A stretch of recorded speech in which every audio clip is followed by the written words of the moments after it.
बादशाह निहायत गुस्से के साथ खुर्शीद बेगम के कमरे में चला जाता है और उनसे जाके पूछता है कि आपने आखिरकार सारी ज़िंदगी खुद को एक कमरे की हद तक क्यों रखा हुआ है।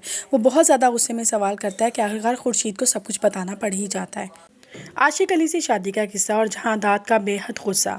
कैसे आशिक अली ने उसे डिवोर्स दी और कैसे छोटी सी बच्ची को आशिक अली को सौंपना पड़ा और 22 साल का इंतजार। बादशाह जिसे सब बातें सुनता है उसका सारा चेहरा ही गुस्से से भर जाता है। वो वादा तो कर लेता है कि मैं आशिक अली को जहाँ से भी होगा ढूंढ के लाऊंगा, लेकिन उसे ये बात नहीं पता होती कि आशिक अली की मौत हो चुकी है।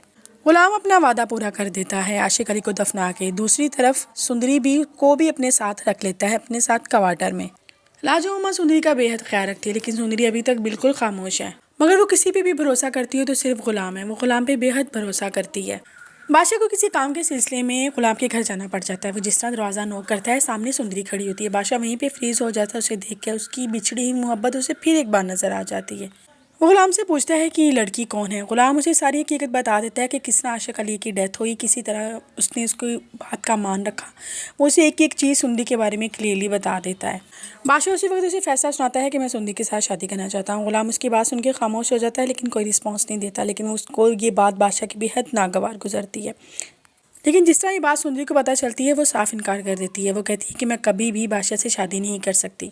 बादशाह को पहली दफ़ा अपनी बेबसी का एहसास होता है। वो जहांदाद के पास जाता है और जाके उससे साफ कह देता है कि मैं शादी करूंगा सिर्फ और सिर्फ सुंदरी से।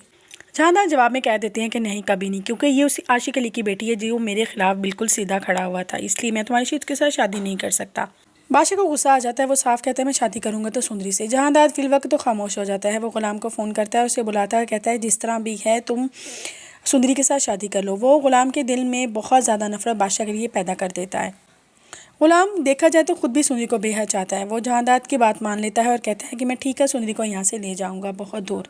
गुलाम सुंदरी के पास आता है, उसे सारी हकीकत बता देता है कि किसना बादशाह तुम्हारे साथ शादी करने में इंटरेस्ट है, लेकिन जहांदाद तुम्हें अपनाना नहीं चाहता क्योंकि तुम आशिक अली की बेटी हो। इससे बेहतर है कि हम दोनों को जल्द से जल्द यहाँ से कोई फैसला लेकर यहाँ से निकलना होगा। सुंदरी उसकी बात सुनती है और वहाँ से भागने का फैसला कर